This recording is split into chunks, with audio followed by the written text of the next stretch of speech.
नमस्ते दोस्तों, आज के इस वीडियो में हम डॉक्टर अंबेडकर के उन गंभीर विचारों पर चर्चा करेंगे जो उन्होंने भाषाई आधार पर राज्यों के पुनर्गठन के बारे में दिए थे। अक्सर हम केवल भाषा के गौरव की बात करते हैं, लेकिन बाबा साहेब ने इसके पीछे छिपे उन खतरों की ओर इशारा किया था जो अल्पसंख्यक समुदायों के हितों को प्रभावित कर सकते थे।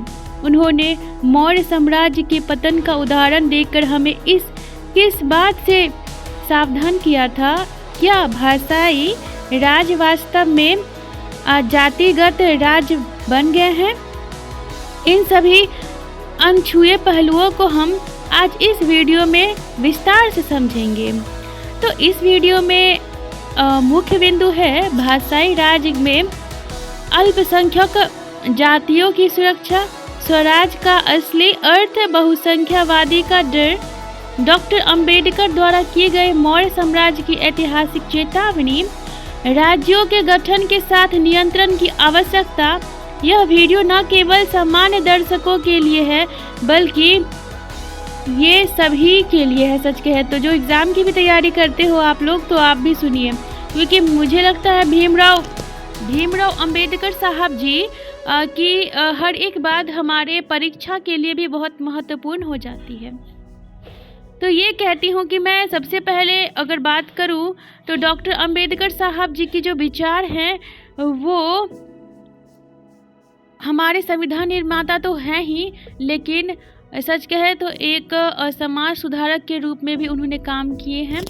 और मैं ये भी कहती हूँ कि अगर हमारे बाबा साहेब नहीं रहते तो क्या होता इस दुनिया का। केवल अभागे, अछूत, कोली और माली ही बहुमत वाले मराठों के समुदाय पर अत्याचार की सहन करने के लिए गांव में बचे रहे हैं। और इस अध्याय में कह रहा है कि इस जातिगत बनावट को अनदेखा करेगा वह स्वयं अपने जीवन के खतरे में डालने की जिम्मेदारी होगा। भाषावर प्रांतों में छोटे छोटे समुदाय अर्थात अल्पसंख्यक जातियों का भविष्य क्या होगा? क्या वे विधायिका में चुने जाएंगे और आशा रखे हैं? क्या उन्हें राज्य सेवा में कोई पद मिलने की आशा है? उनकी आर्थिक उन्नति के लिए क्या ध्यान देना होगा? इस परिस्थिति में भाषाई प्रांत का गठन का क्या अर्थ होगा? तो ये सब कुछ बातें प्रमुख बिंदुओं पे चर्चा हुई है इस अध्याय में, और ये पुस्तक की नाम है जाति प्रथा। और मैं ये भी कहूँगी कि आप इस अध्याय को सुनिए, इस पुस्तक को सुनिए।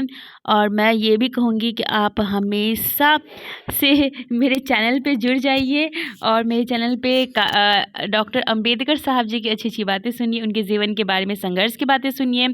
और इससे पहले मैंने मेरी कहानी मेरी ज़ुबानी मैंने यहाँ पे पढ़ के सुनाया है, तो आप सुनिए और दूसरे को शेयर ज़रूर कीजिएगा, ठीक है।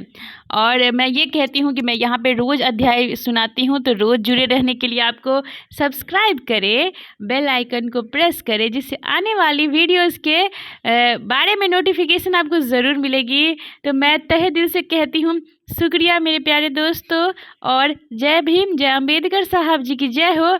नमो बुद्धाय। Thank you everyone.